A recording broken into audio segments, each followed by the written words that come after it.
सागर जी गुरुदेव की जय। परम पूज्य वैश्विक दृष्टि संपन्न आचार्य भगवंत श्री कनक नंदी जी गुरुदेव की जय। अहिंसा में विश्व धर्म की जय। गुरुदेव की अनुभव गीतांजलि से दो कविता प्रस्तुत है और इस कविता का विषय इतना अच्छा है जो बहुत कम लोग जानते हैं। आज के मनोविज्ञान में इसकी चर्चा होती है, लेकिन सामान्यतः धार्मिक जानते नहीं, इससे विपरीत जानते हैं। इस दृष्टि से गुरुदेव ने लिखा है कि स्वयं को स्वयं पुरस्कृत करें। गुरुदेव के भी कई भाव व्यवहार को कोई नहीं समझ पाता, लेकिन गुरुदेव अपना स्व मूल्यांकन स्वयं करते हैं, तो हमें अपना स्व मूल्यांकन करना भी आना चाहिए। ये इस कविता का भाव है। स्वयं को स्वयं पुरस्कृत करें। स्वयं को स्वयं पुरस्कृत करना सहज एवं सस्ता। स्वयं को पुरस्कृत स्वयं कीजिए। स्वयं को पुरस्कृत स्वयं कीजिए। अच्छे भाव व्यवहार सुख दीजिए। तनाव व रोग से दूर रखिए। ध्यान अध्ययन व ज्ञान दीजिए। स्वयं को पुरस्कृत स्वयं कीजिए। उदार सहिष्णु भाव दीजिए। मैत्री प्रमोद सह कीजिए। करुणा समता धैर्य दीजिए। दूसरों के पहले स्वयं दीजिए। प्राकृतिक सौंदर्य का लाभ दीजिए। पक्षियों के निशुल्क गाना सुनिए। झरना नदियों के लय सुनिए। समुद्र बादलों के तान सुनिए। स्वयं को पुरस्कृत स्वयं कीजिए। भोले भाले बच्चों से शिक्षा लीजिए। उदार जिज्ञासु सीधा बनिए। क्षमा नम्रशील गुण ग्राही बनिए। भेदभाव रहित सच्चा बनिए। स्वपर गलती से शिक्षा लीजिए। विकास का पाठ अथ लीजिए। स्व अच्छे कार्यों को याद कीजिए। प्रेरणा ले और प्रसन्न होइए। स्वयं को पुरस्कृत स्वयं कीजिए।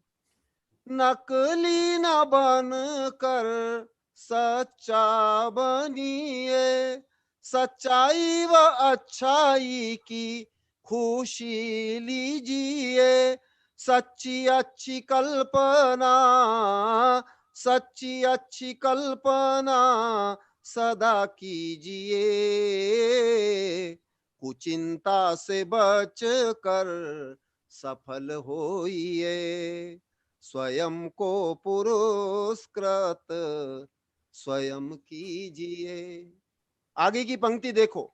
दिल व दिमाग को खुला रखिए। ज्ञान सुख मैत्री सच्ची पाइए। परोपकार के भाव परोपकार के भाव काम कीजिए,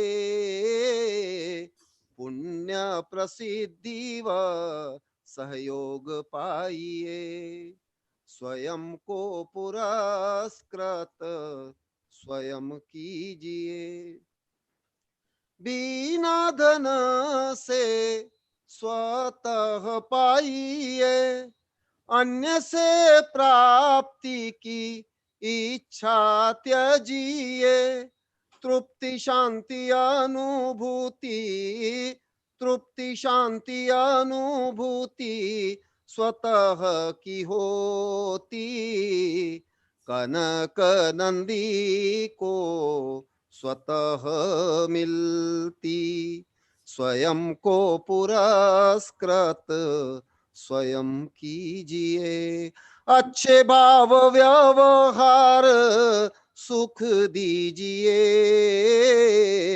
तनाव व रोग से दूर रखिए, ध्यान अध्ययन व ज्ञान दीजिए, स्वयं को पुरस्कृत स्वयं कीजिए। गुरुदेव ने यह कविता बावलवाड़ा में 5/12/2012 को लिखी थी, मध्याह्न में 2:45 पे, जो आज संदर्भ के अनुसार प्रस्तुत है। दूसरी है लक्ष्य प्राप्ति के उपाय, क्योंकि अभी वेबिनार के माध्यम से आचार्य श्री हम सब शिष्य भक्तों को, प्रतिभागियों को जिस महान लक्ष्य की ओर लेकर जा रहे हैं, उस लक्ष्य की प्राप्ति में हमको क्या क्या करना है और उसमें क्या बाधक तत्व हैं, ये भी जानिए। लक्ष्य तो मिलता धीरे धीरे, लक्ष्य तो मिले गए धीरे धीरे, लक्ष्य निर्धारो संकल्प करो, दृढ़ता लाओ धैर्य से बढ़ो, लक्ष्य को पाओगे धीरे धीरे, लक्ष्य तो मिलता है धीरे धीरे, चिंतन करो विवेक धारो, विघ्न बाधा को पार भी करो, अनुभव आएगा धीरे धीरे, लक्ष्य तो मिले है धीरे धीरे, संयम धरो ध्यान बढ़ाओ, अनपेक्षित की उपेक्षा करो, अपेक्षा प्रतीक्षा दंभ को छोड़ो, लक्ष्य तो मिले है धीरे धीरे, संकीर्ण स्वार्थ को दूर भगाओ, स्वावलंबी व साहसी बनो, संकल्प विकल्प संक्लेश त्यागो, लक्ष्य तो मिलता है धीरे धीरे, दबाव प्रलोभन भय पछाड़ो, ख्याति पूजा लाभ मोह को त्यागो, तीव्र होएगी गति तेरी, लक्ष्य तो मिले है धीरे धीरे, लक्ष्य निष्ठ हो संपूर्ण शक्ति, लक्ष्य प्राप्ति में हो पूर्ण प्रवृत्ति, लक्ष्य प्राप्ति होगी पूर्ण तेरी, लक्ष्य तो मिले है धीरे धीरे। और अंतिम संदेश क्या बोल रहे हैं गुरुदेव? लक्ष्य ही तू ही, प्राप्य भी तू ही, लक्ष्य ही तू ही, प्राप्य भी तू ही, परिणाम भी परिणाम तू ही, कनक लक्ष्यमय संपूर्ण तू ही, कनक लक्ष्यमय संपूर्ण तू ही, लक्ष्य तो मिलता है धीरे धीरे, लक्ष्य निर्धारो संकल्प करो, दृढ़ता लाओ धैर्य से बढ़ो, लक्ष्य को पाओगे धीरे धीरे, लक्ष्य तो मिलता है धीरे धीरे, लक्ष्य तो मिलता है धीरे धीरे। ये जो दोनों कविता है सन 2012 में गुरुदेव ने बावलवाड़ा में बनाई थी, जो आज संदर्भ के अनुसार प्रस्तुत है। और आप सभी प्रतिभागी बड़ी विनम्रता से इस दोनों कविताओं के माध्यम से महान लक्ष्य की ओर बढ़े, ऐसी शुभकामनाओं के साथ जय बोलो परम पूज्य वैश्विक दृष्टि संपन्न आचार्य भगवंत श्री कनक नंदी जी गुरुदेव की। परम पूज्य आचार्य भगवंत श्री कनक नंदी जी गुरुदेव के चरणों में नमस्तु। मुनि श्री सौभाग्य सागर जी ने बहुत ही सुंदर मंगलाचरण प्रस्तुत किया। आपके चरणों में नमस्तु गुरुदेव। गुरु से बढ़कर कुछ नहीं, क्या पैसा क्या मोल, चरणों को जो छू लिया हो गए चारों धाम। इसी पवित्र शब्द सुमनों के साथ आचार्य भगवान श्री कनक नंदी जी गुरुदेव के चरणों में बारंबार नमस्तु गुरुदेव। आपके मुखारविंद से इष्टोपदेश ग्रंथ का स्वाध्याय प्रारंभ करें। हम सबको आपकी अमृतवाणी से लाभान्वित करें। नमस्तु गुरुदेव। नमस्ते।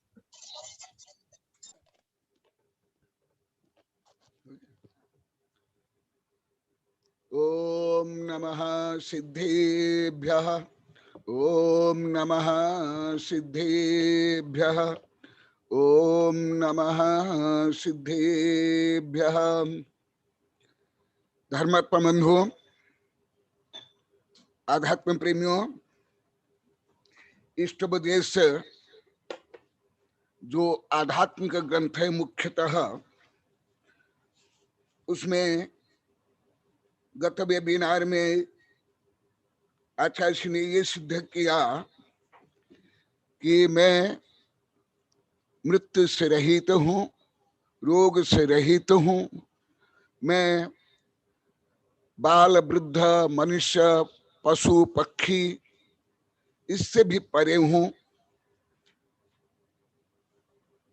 इसके बाद अभी आचार्य श्री बता रहे हैं ऐसे परम तत्व स्व तत्व को कैसे प्राप्त किया जाए।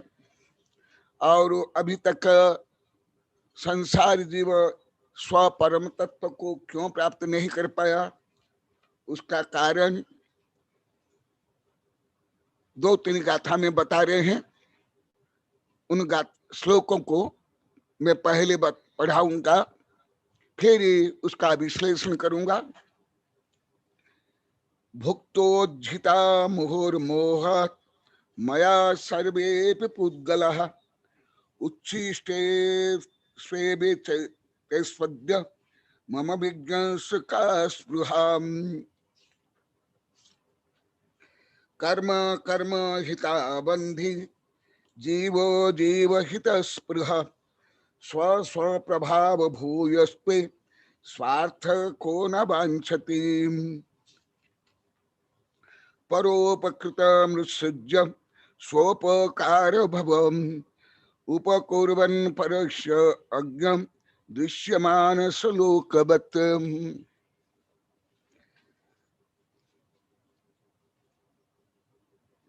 आचार्य ने इन 3 श्लोक में कर्म सिद्धांत से लेकर के आत्म कल्याण के लिए कारणभूत उपायों को संक्षेप में वर्णन किया। पहले संक्षेप में तीनों श्लोक का अन्वय अर्थ कर रहा हूं, फिर समीक्षा। जो आत्म स्वरूप को जान लेता है, ऐसे जो मुमुक्षु, ऐसे जो आत्मकामा जीव सोचता है, अन्य सोच भी नहीं सकता है, ऐसे साधन भी नहीं कर सकता है। इसलिए पहले आत्म का स्वरूप बता दिया गया। महान लक्ष्य को वही समझ सकता है प्राप्त करना। अभी जैसे दोनों कविता में आप लोग ने श्रवण किया, जिसको उस संबंधी श्रद्धा और प्रज्ञा हो।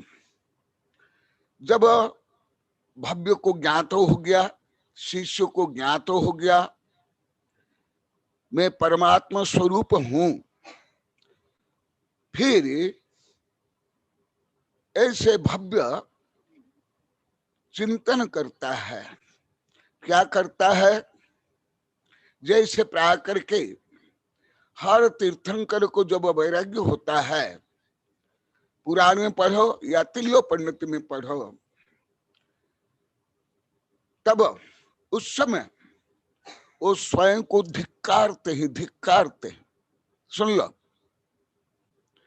जब वैराग्य होता है, जैसे आदिनाथ से लेकर के हर तीर्थंकर किसी भी बाह्य निमित्त को, और वो भी ज्यादा करके दुर्घटना, पापात्मक घटना, मृत्यु से लेकर के बलि या बाल पकने से लेकर के विद्युत पात आदि देखने के बाद वो स्वयं को धिक्कार करते हैं कि हाय, मैं परमात्मा स्वरूप हूं, सच्चिदानंद स्वरूप हूं, और मैं किस प्रकार इस विषय वासनाओं में, राग द्वेष मोह में, संकल्प विकल्प में, काम भोग में स्वयं को लिप्त करके स्वयं को मैं पतित किया। ये कब होता है? जब ज्ञान और वैराग्य होता है। जैसे कोई शराबी है, वेश्यागामी है, किसी प्रकार व्यसन में लिप्त है, वो व्यसन को छोड़ने के लिए वो स्वयं को धिक्कारता नहीं है, और कोई बोलेगा कि इसको त्याग करो तो उसको धिक्कारता है। परंतु जब उसको दृढ़ता पूर्वक श्रद्धा प्रज्ञा हानि लाभ का परिज्ञान हो जाता है, तब उसको धिक्कारते हैं स्वयं को।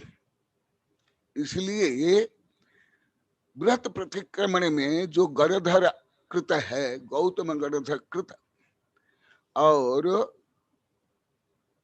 लघु दैनिक प्रतिक्रमण में भी हा दुष्ट कयम, हा दुष्ट चिंत्य भाष्यम चा, हा दुष्ट अंतो अंतो दज्जमी पच्छुतावेन बंधत्तो।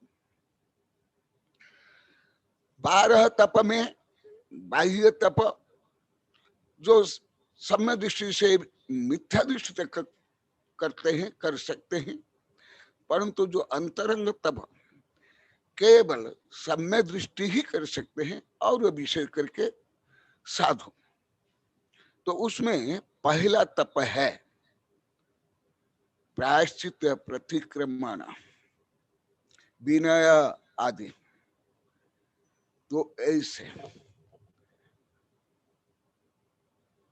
और अभी अभी आप लोगों ने कविता पढ़ी, वो भी इसमें गर्भिता, आगे जो मैं श्लोक बताऊंगा। भुक्तोज्झिता मुहुर्मोहा मया सर्वे भी पुद्गला। 5 प्रकार पंच परिवर्तन होता है, उसमें पुद्गल परिवर्तन से लेकर भाव परिवर्तन, अत्यंत गहन सूक्ष्म विषय जैन धर्म का। ऐसे सूक्ष्म विषय गहन गणितीय वर्णन अन्यत्र दुर्लभ है। तो उसमें पुद्गल परिवर्तन से लेकर के जो परिवर्तन का वर्णन है, उसमें पुद्गल परिवर्तन में यह जीव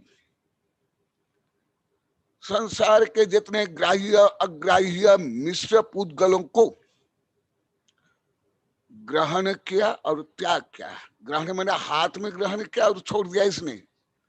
ग्रहण किया माने भोजन रूप में, श्वास रूप में, कर्म रूप में, भोग रूप में, उपभोग रूप में। यह अत्यंत गहन सूक्ष्म विषय है। इससे ब्रह्मांड के कोई भी पुद्गल किसी भी जीव के लिए एकदम अस्पृश्य नहीं है, अभुक्त नहीं है, अग्राह्य नहीं है। माने सब पुद्गल को ग्रहण किया, भोजन किया, स्वीकार किया। भुक्तोज्झिता मुहुर्मया, भुक्त माने ग्रहण करना, उज्झिता माने त्याग करना मल रूप में। जैसे श्वास, श्वास प्रश्वास, श्वास को ग्रहण करता है और प्रश्वास को त्याग करते हैं। इसी प्रकार भोजन को ग्रहण करते हैं, पानी को ग्रहण करते हैं और मल मूत्र रूप में त्याग करते हैं। इतना ही ग्रहण त्याग नहीं, बहुत गहन सूक्ष्म विषय, ये बहुत बड़ा गणित है। हमारे पहले के साधु को मैं कर्नाटक में हासन में इसको 3-4 ब्लैक बोर्ड में कई सप्ताह तक पढ़ाया था। पद्मनंदी, देवनंदी आदि जो पहले के शिष्य हैं, ऐसे जो अति गहन और व्यापक सूक्ष्म विषय है उसको सामान्य रूप में बता रहा हूं। भुक्त उज्झिता मुहुर्मुहात्, स्वयं जो मुमुक्षु वो चिंतन करता है, कोई भी हो, तीर्थंकर हो, गणधर हो या सामान्य, सम्य दृष्टि जब वैराग्य संपन्न हो जाते हैं तो स्वयं को वो धिक्कार करते हैं, धिक्कार करते हैं। मैं बार बार बोला, अंतो अंतो डज्जनी पच्छुता वैन बंदत।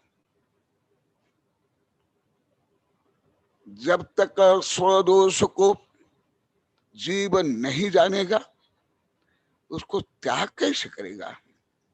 और जब वो जानेगा ये मेरा दोष है, मेरा अपराध है, इससे मेरा आत्म पतन होता है, तब उसको त्याग करने के लिए स्वयं को धिक्कार करते हैं। आत्मग्लानि रूप में या स्वयं को पतित करने रूप में जो धिक्कारना अलग। जैसे मैं शराब नहीं पी पाया, मैं चोरी नहीं कर पाई, मैं फैशन नहीं कर पाया आदि रूप में जो धिक्कार करते हैं और डिप्रेशन में आते हैं और आत्महत्या तक करते हैं, वो अलग।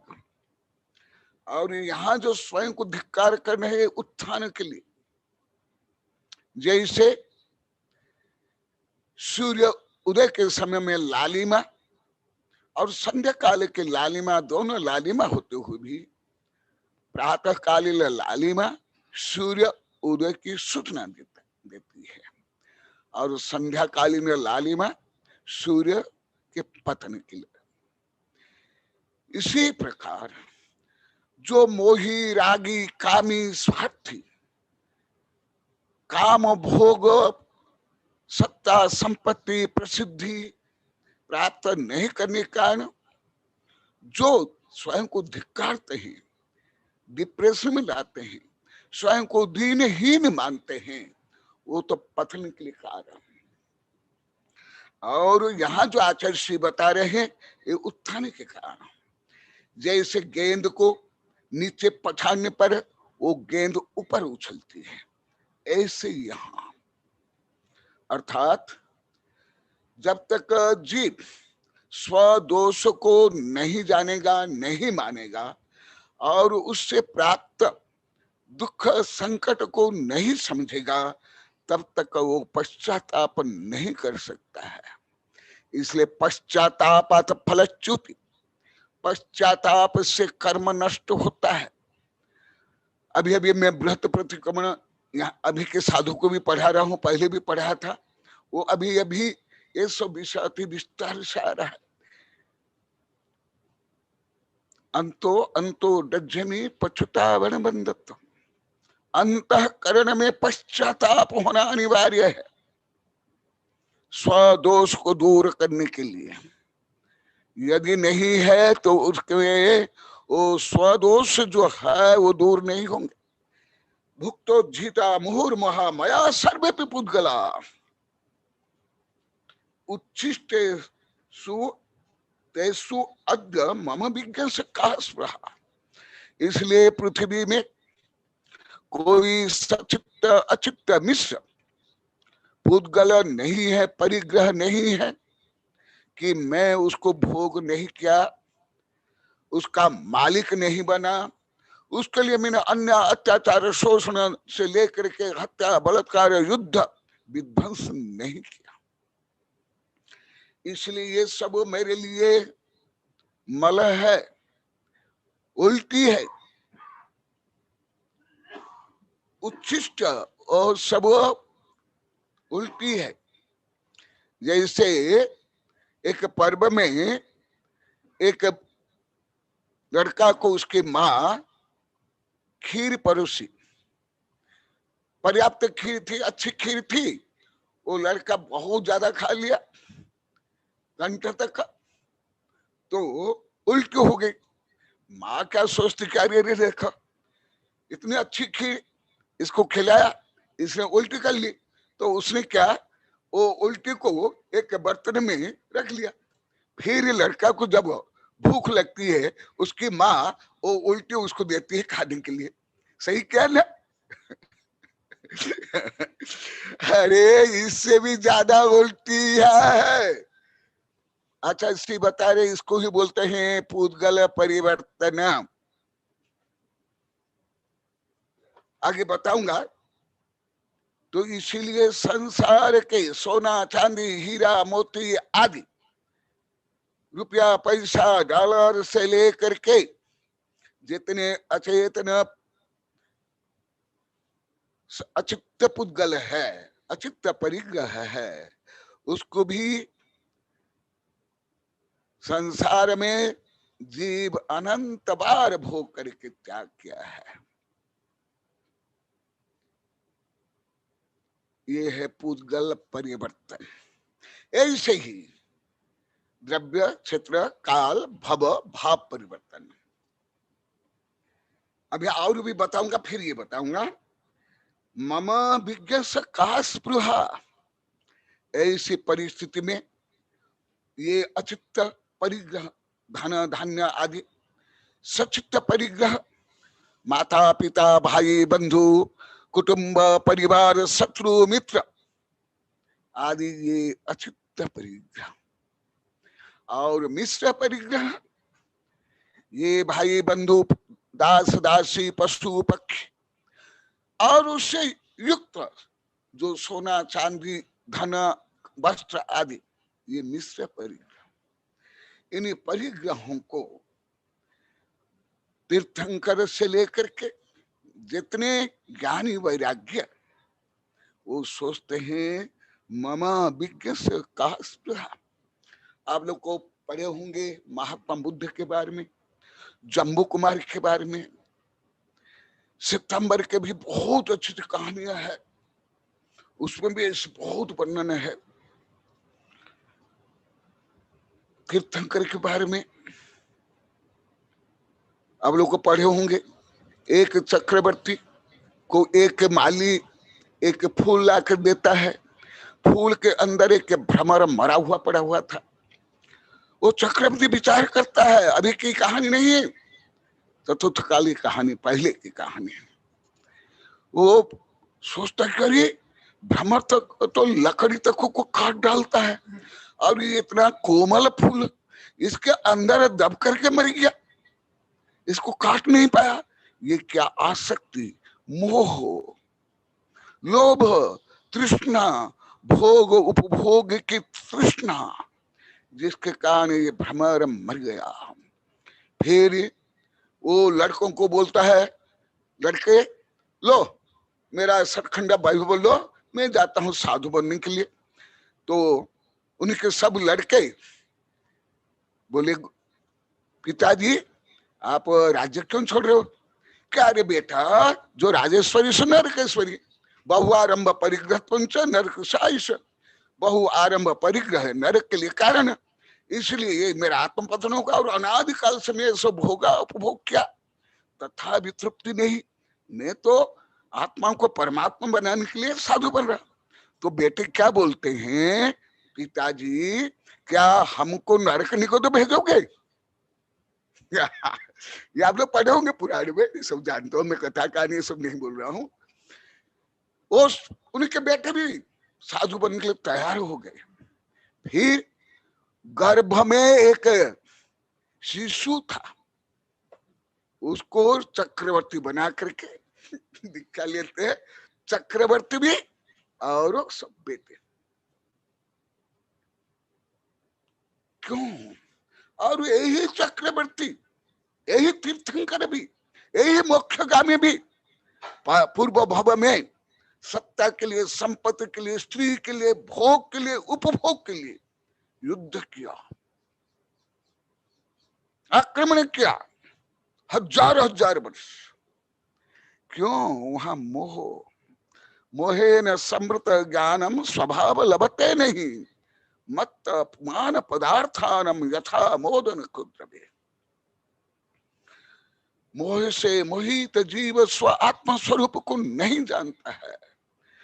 मेरे पास कितना अनंत वैभव है, इसलिए मम विज्ञ स्व, विज्ञ बता रहे हैं।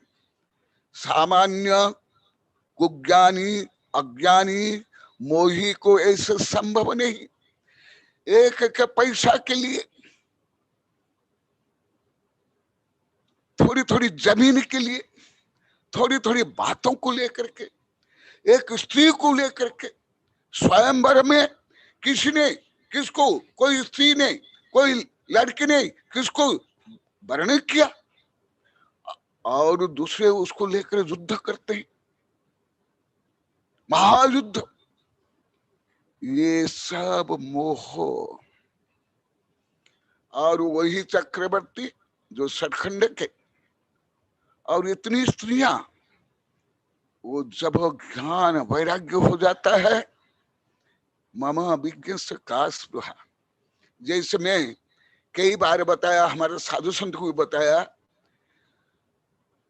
मुझे धर्म की अपेक्षा और विज्ञान की अपेक्षा सोना चांदी रत्न और मिट्टी और पानी भोजन में कोई अंतर नहीं लगता है, कोई अंतर नहीं। कथनचित मुझे पानी, ऑक्सीजन, मिट्टी, ये हीरा सोना चांदी नोट, इससे श्रेष्ठ लगता है। इसमें कारण मेरी जो श्रद्धा प्रज्ञा और वैज्ञानिक दृष्टि, क्योंकि मैं जानता हूं ये मिट्टी में, पानी में, सोना चांदी में जो एटम है वो सब जड़ है, सब निर्जीव है, और मैं अनंत चैतन्य का अखंड पिंड हूं। और भी आगे के 2 श्लोक बोलूंगा, फिर समीक्षा बहुत अच्छी होगी, बहुत ज्ञान वर्धक, बहुत वैराग्य वर्धक। हाँ, ये सूक्ष्म विषय तो नहीं बोलूंगा, जैसे पंच परिवर्तन आदि, वो तो बहुत बड़े बड़े गणित है एकदम। आप लोग सोचते हो कि ये सब गणित में कैसे आप लोग को तिल्लो पद्धति से लेकर धबला जाएगा, गोबर साहब देख लो, पता चल जाएगा, भले समझ नहीं आएगा, देख ले कैसे गणित है, गणित है। आगे और बता रहे हैं, बहुत इंपॉर्टेंट है। कुछ श्लोक गहन है, कुछ श्लोक सरल भी है और बहुत शिक्षाप्रद है। कर्म कर्म हिताबंधी जीव जीव हितस्पृह स्व स्व प्रभाव भूयस्ते स्वार्थ को न वांछति। ये श्लोक बीच बीच में कई बार बोला हूं, परंतु आज ग्रंथ में आया। कर्म कर्म हिताबंधी जीव जीव हितस्पृह स्व स्व प्रभाव भूयस्ते स्वार्थ को न वांछति। ये वेबिनार में भी 15-20 बार इस श्लोकों को बोल गया हूं, परंतु आज आया है, उसमें मैं संदर्भ को अनुसार बताया हूं। ये भी बहुत गहन विषय है। कर्म कर्म हिताबंधी जीव जीव हितस्पृह स्व स्व प्रभाव भूयस्ते स्वार्थ क्यों न वांछते। इसमें कर्म सिद्धांत से लेकर मनोविज्ञान से लेकर के फिजिक्स केमिस्ट्री भी है इसमें। पहले कुछ उदाहरण दे देता हूं। जैसे बड़ा चुंबक और एक छोटा चुंबक है, तो कौन किसको आकर्षित करेगा? जो बड़ा चुंबक है छोटा चुंबक को आकर्षित करेगा, है कि नहीं? इसी प्रकार जैसे गर्म पानी है, मान लो कि एक बर्तन में मान लो कि 90 डिग्री सेल्सियस का पानी है, एक में मान लो कि 30 डिग्री, तो वो दोनों को मिलाने पर क्या होगा, जो अधिक गर्म और कम गर्म ये दोनों मिलकर के सम अवस्था में आ जाएंगे। और भी एक है बहुत इसमें, जैसे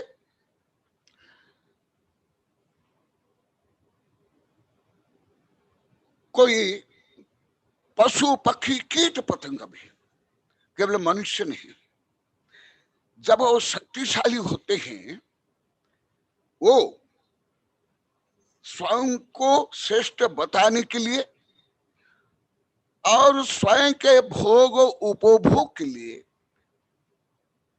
अन्य को मारते हैं, शोषण करते हैं, गुलाम बनाते हैं, हत्या करते हैं और खा भी डालते हैं। जैसे सामान्यतः ऐसे प्रसिद्ध है मत्स्य न्याय। मत्स्य न्याय माने बड़ी मछली छोटी मछली को खाती है। मान लो एक छोटी मछली है, अभी शिशु अवस्था में है, वो अन्य मछली उसको खा डालते हैं, परंतु वही मछली जब बड़ी हो जाती ना, अन्य मछली खा डालती है। ये पूरा प्रकृति में हमारे आचार्य ने कोई काल्पनिक ढोंग पाखंड कुछ भी नहीं लिखा, जो सत्य है वही लिखा। भले विभत्स हो, भले हिंसात्मक हो, भले पापात्मक हो, भले व्यसनात्मक हो, जो सत्य है वही, तब तक यथार्थ ज्ञान और वैराग्य होगा। ऐसे ही कर्म कर्म हिताबंधी, इसी प्रकार जब कर्म प्रबल होता है वो कर्म जीव को विवश कर लेता है। विवश, गुलाम, स्वयं के कंट्रोल में। केवल आप लोग तो ज्यादा मनुष्य के बारे में पढ़े होंगे पुराण वगैरह में, परंतु केवल मनुष्य नहीं, पशु पक्षी कीट पतंग सब में, पेड़ में भी, सब में ये दुष्प्रवृत्ति अनादिकाल से। क्यों? उसका कारण है जो आत्मा में अनंत शक्ति है और प्रभुत्व विभुत्व शक्ति है, जो आप लोगों को विस्तार से पढ़ाया हूं 47 शक्ति के बारे में। वो शक्ति जब विकृत होती है तो विकृत रूप में काम करती है। तो जो आत्मा में प्रभुत्व शक्ति, विभुत्व शक्ति, तीन लोक के स्वामी होने की जो क्षमता, योग्यता है, तो मोह के कारण वो आत्म वैभव, आत्म प्रभुत्व विभुत्व को छोड़ करके वो मोहात्मक प्रभुत्व विभुत्व में वो लीन हो जाता है। इसी प्रकार अनादिकाल से संसारी जीव बलवान नहीं है। भले जो अनंत तीर्थंकर हो गए, गणधर हो गए, चक्रवर्ती हो गए, इंद्र धरेंद्र से लेकर के अहम इंद्र हो गए, अनादिकाल से सब दुर्बल ही रहे, सब कर्म के गुलाम ही रहे, जब तक सम्यक दर्शन प्राप्त नहीं होता है। सम्यक दर्शन प्राप्त होने के बाद कर्म की शक्ति धीरे धीरे क्षीण होती है और आध्यात्मिक शक्ति बढ़ती है। इसलिए अनादिकाल से कर्म माने मोह, राग, द्वेष, काम, क्रोध आदि ही शक्तिशाली है। अनंत शक्ति संपन्न आत्मा उस कर्म के गुलाम है, दास है, कठपुतली है, रिमोट में चलने वाला है, आप लोग को पहले भी बताया, अभी भी बताऊंगा क्यों ऐसे। यहां तक अभी कोई मनोविज्ञान कर्म सिद्धांत कोई नहीं पहुंचे हैं जो जैन धर्म में वर्णन है। हिंदू धर्म में, बौद्ध धर्म में वर्णन है, परंतु जैन धर्म में सूक्ष्म एटम थ्योरी है। एटम एटम, उसमें एटम थ्योरी नहीं है। कैसे कर्म आकर अनंतानंत कर्म, जो आप लोग को अनेक बार बता दिया, आत्म प्रदर्शन बंध जाते, माना आत्मा को बांध डालते। जैसे कुछ उदाहरण देता हूं, कई उदाहरण तद्भव मुख्यगामी सलाका पुरुष से भी, तद्भव में भी कुछ ऐसे कर्म की विवस्था से कुछ अयोग्य काम कर लिए, करना वो विवस्था से, क्योंकि उस समय में कर्म शक्तिशाली है। जैसे भरत बाहुबली ने युद्ध किया, कई महापुरुष तद्भव मोक्षगामी सप्त व्यसनी थे, जो आप लोगों को पहले बहुत बता दिया हूं नाम सहित। सप्त व्यसनी थे। सैनिक कितना अन्य अत्याचार का पापाचार किया आप लोग को ज्ञात है, ये तो कथा कहानी में है सब। क्यों ऐसे? यहां तक अभी कोई मनोवैज्ञानिक से लेकर के कोई कानूनविद, कोई सरकार, कोई संविधान निर्मात्री अभी तक पहुंच नहीं पाए। यदि है तो मुझे अवश्य बता, मैं अवश्य पढ़ूंगा। तो ये कैसे, क्यों? ऐसे भी युधिष्ठिर जुआ खेलते हैं, राम को वनवास मिलता है, और मृत भाई को लेकर तद्भव मोक्षगामी सलाका पुरुष 6 महीना तक घूमते हैं। कुछ विषय मैं बिना नाम लेकर बताऊंगा, क्योंकि किसका अपमान नहीं हो, कोई गलत नहीं माने। तद्भव मोक्षगामी छायक सम्यक दृष्टि सलाका पुरुष 6 महीना तक भाई का शव लेकर के खिलाते हैं, पिलाते हैं, नहाते हैं। और कोई आकर के बोलता है, अरे क्या कर रहे हो, क्या खिला रहे हो, क्या पिला रहे? अरे ये तुम्हारा भाई मर गया। ए मूर्ख, ए आगे आगे, कितना प्रताड़ित निंदा करते हैं। ये सब क्यों, किसके कारण? मोह की शक्ति ये मद्य से अनंत गुणित है। मद्य माने शराब, अनंत गुणित है।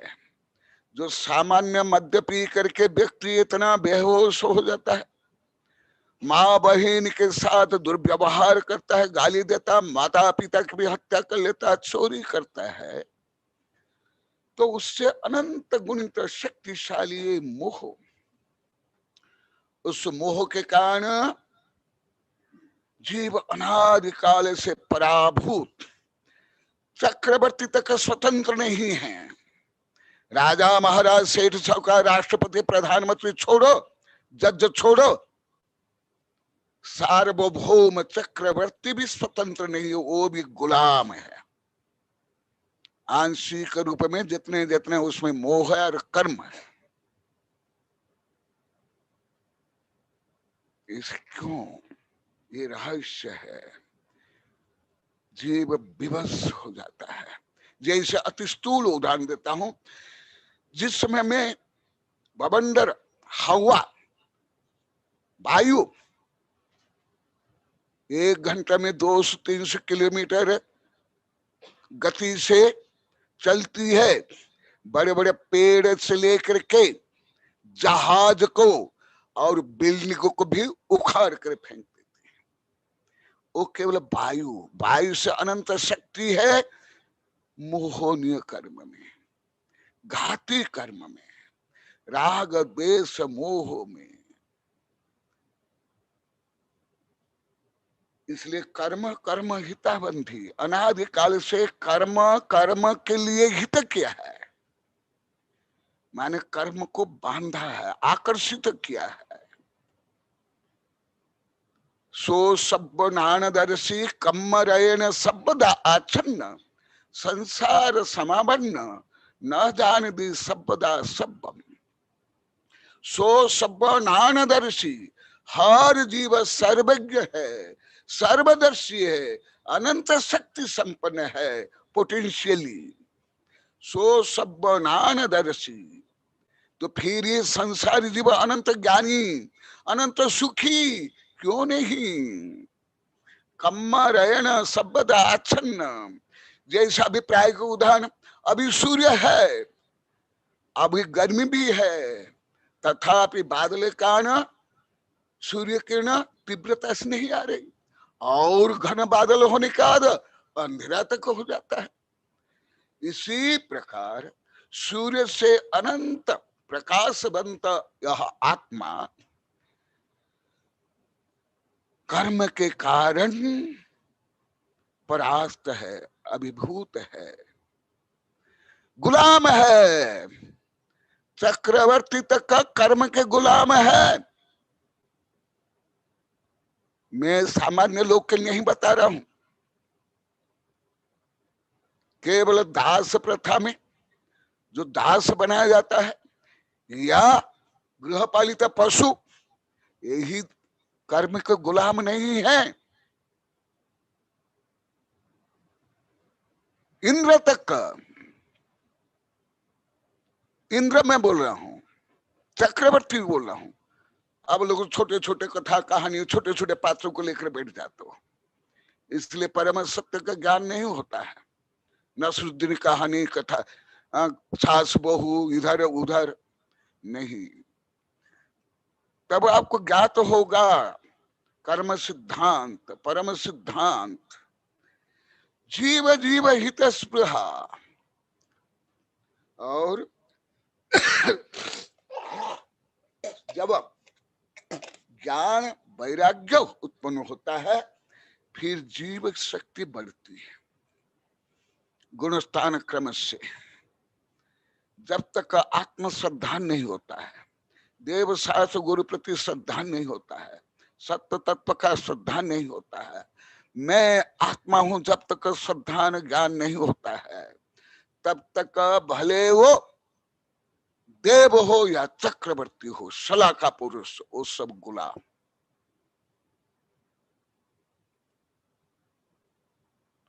किसके? भले हो दूसरों को अपना दास बने हो, नौकर बने हो, वो ऑर्डर देता हो, भले वो उसको मालिक मानते होगा, बॉस मानते होगे, परंतु वो स्वयं का बॉस नहीं है, वो कर्म के बस में है। इसलिए कर्म कर्म हिताबंधी। इसलिए जो ऐसे भव्य ज्ञान वैराग्य संपन्न चक्रवर्ती, इसलिए सलाका पुरुष होते हैं। आप लोग को पुराण में यही सब लिखा हुआ है। वो स्वयं को धिक्कारते हैं और क्या मानते हैं, मुझे कर्म ने ठग लिया, मुझे राजा महाराज चक्रवर्ती बना करके मुझे कर्म ने दास बना लिया, मुझे ठग लिया। देखा, कोई सेठ साहूकार राष्ट्रपति प्रधानमंत्री नहीं बोल रहा हूं मैं, चक्रवर्ती सलाह का पुरुष। जब उनको ज्ञान वैराग्य होता है, वो जो चक्रवर्ती के भाई बाबा उसको स्वबंधन मानते हैं और कर्म मुझे ठग लिया ऐसे मानकर पश्चाताप करते हैं। ऐसे जब तक पश्चाताप नहीं होगा तब तक ज्ञान वैराग्य में परिपुष्टता नहीं होगी, उसमें स्थिरता नहीं आएगी, विशुद्धता नहीं आएगी। वो ख्याति पूजा लाभ प्रसिद्धि लंग फंद में पड़ जाएगा, जो आप लोग को बहुत पढ़ा दिया हूं, उसका सिद्धांत अभी बता रहा हूं, परंतु ये विषय विभिन्न प्रकरण में सैकड़ों से हजार बार बता दिया हूं। स्व स्व प्रभाव भूयस्ते, जब कोई प्रभावशाली होता है, स्वार्थ को न वांछति, वह स्व स्वार्थ को सिद्ध करने के लिए येन केन प्रकार से नव कोटि से वो अवश्य में सम्यक तो पुरुषार्थ नहीं करेगा, कुपुरुषार्थ करेगा, आर्त ध्यान रौद्र ध्यान करेगा। और भी आगे का श्लोक बताता तो फिर बताऊंगा, ये तो ये क्योंकि सूत्रात्मक है, इसमें अति गहन विषय रहता है। तो आगे क्या बता रहे हैं सुन लो। स्वहित कैसे करना चाहिए? परोपकृति मृत्सुज्य स्व उपकारो भव, उपकुर्वन् परस्य अज्ञ दृश्यमान श्लोकवत्। मैं आप लोगों को अनेक बार बता दिया, आध्यात्मिक शब्द को सब उल्टा ही मानते हैं, सब विपरीत मानते हैं आध्यात्मिक शब्द को। एक दिन, अभी कुछ दिन पहले, जिनने बड़े बड़े ग्रंथों का अंग्रेजी अनुवाद किया, विजय कुमार, वो बोले गुरुदेव मैं पूर्ण स्वार्थी हूं। तो आप लोग को सोचते होंगे यही देखो, ये क्या आध्यात्म में पढ़ा, क्या ग्रंथ अनुवाद किया, और वो स्वयं बोला मैं पूरा स्वार्थी हूं। कथनचित आप लोग को गलत माने होंगे। स्व प्लस अर्थी स्वार्थी। स्व माने आत्मा, आत्मा के लिए जो प्रयोजन, आत्मा विकास के लिए जो कारणभूत जो कुछ है उसको करना स्वार्थी है। स्व माने आत्मा, अर्थी माने प्रयोजन। आत्महित के लिए जो कुछ किया जाता है, जैसे चक्रवर्ती राज्य वैभव छोड़ते हैं, केस लॉन्च करते हैं, पैदल चलते हैं, उपवास करते हैं, रस त्याग करते हैं, कष्ट सहन करते हैं, ये सब स्व स्वार्थ के लिए। जैसे आप लोग को अभी ये आध्यात्म को सुन रहे हो, ये परम स्वार्थ के लिए सुन रहे हो। और स्कूल कॉलेज विश्वविद्यालय से लेकर के कानून में, संविधान में, समाज में, तुम्हारी दुकान में, तुम्हारे खेत में जो कुछ करते हो वो स्वार्थ के लिए नहीं, वो सब परार्थ, वो सब बंधन, वो सब गुलामी, वो सब पाप। आप लोग के शब्द में आप लोग को पाप पुण्य इतने ही बोल देते हो। मैं इतने छोटे छोटे शब्द कम प्रयोग करता हूं, मैं कुछ ज्यादा गहन आध्यात्मिक शब्द ज्यादा प्रयोग करता हूं। तो क्या बता रहे आचार्य रे जी, या जो तीर्थंकर इसलिए जो कोई ज्ञान वैराग्य संपन्न होते हैं वो ऐसे विचार करते हैं, परोपकृति मृत्सुज्य, परोपकार छोड़ो, माने दूसरों को मारो, काटो, खाओ, पियो। इसके ईट ड्रिंक वेरी डाई नहीं, परोपकृत मृत्सुज्य, स्वोपकार करो, स्व का उपकार करो। अरे आप लोग तो सारे गुरुदेव ने और आचार्य ने और तीर्थंकर ने हमको एकदम फ्री, एकदम उच्छृंखल होने के लिए, उदंड होने के लिए, काम भोग करने के लिए, अन्याय अत्याचार करने के लिए एकदम सर्टिफिकेट दे दिए, लाइसेंस दे दिया, मजा आ गया।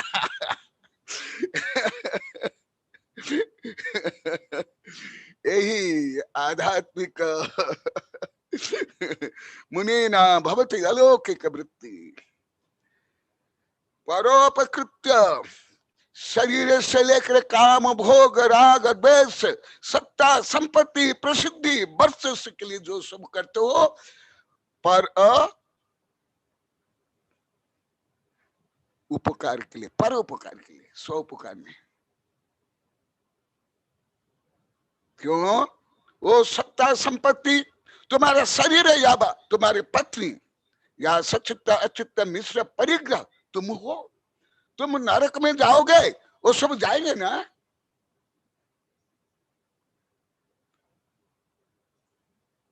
तुम निगोद में जाओगे, तीन जगत में जाओगे, दुख उठाओगे तो उपकार। आप लोग तो ऐसी कथा कहानी बहुत पढ़े होंगे, मैं तो हजारों के पढ़ा हूं और अभी भी सब याद है। तथापि कथा कहानी नहीं बताऊंगा, केवल सामान्य रूप में बता देता हूं। वाल्मीकि की कहानी आप लोग को जानते हो। वो पहले रत्नाकर डाकू था, सबको लूटता था, हत्या करता था। एक दिन एक साधु को पकड़ लिया, बोला कि जो कुछ है दो, नहीं तो मारूंगा, तुमको हत्या कर लूंगा।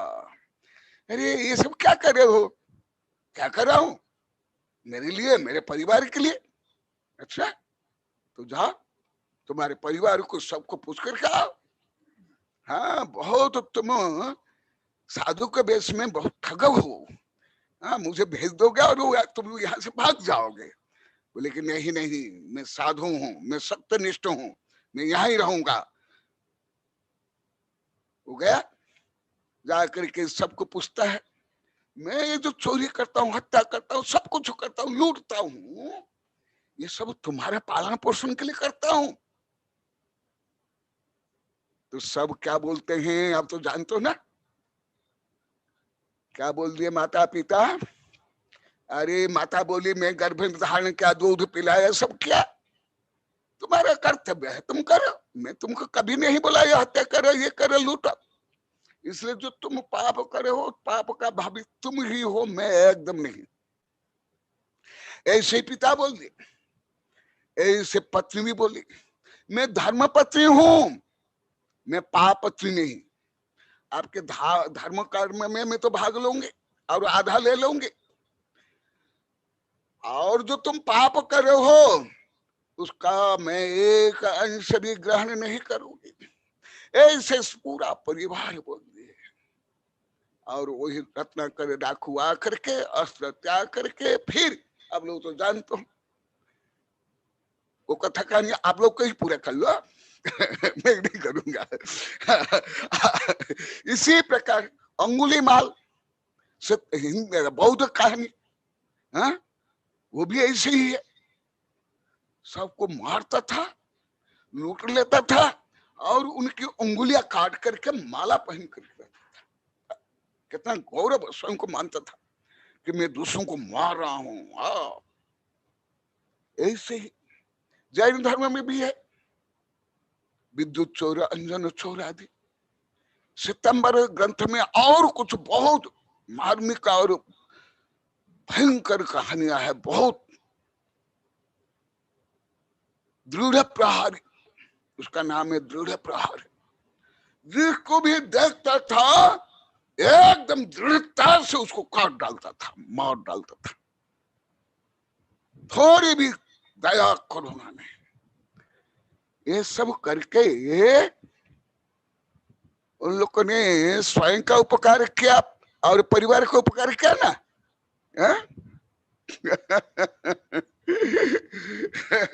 इसलिए आचार्य श्री बता रहे हैं, आदिहिदम कादवम यदि चेत परहिद कादवम, आदिहिद परहिदादो आदिहिदम सुख कादवम। पहले आत्म कल्याण करो, आत्म कल्याण से सहित परोप कल्याण करो, परोपकार करो। जो दीपक का प्रकाशित स्वयं नहीं है, ऐसा हजार लाखों करोड़ दीपक भी प्रकाश नहीं दे सकते हैं, और अन्य बुझे हुए दीपक को प्रज्वलित नहीं कर सकते हैं। इसलिए पहले तुम आदिहिद कादव ऐसे परम स्वार्थी बनना अनिवार्य है। ऐसे परम स्वार्थी जीव अनादिकाल से अनंत भव में मनुष्य, देव, पशु, पक्षी बन गए, परंतु ऐसे स्वार्थी नहीं बन पाए। इसलिए वो दिन जो विजय के जैन बोले थे, 2-3 वाक्य बोले थे, बहुत मार्मिक वाक्य बोले थे कि गुरुदेव मैं परम स्वार्थी हूं।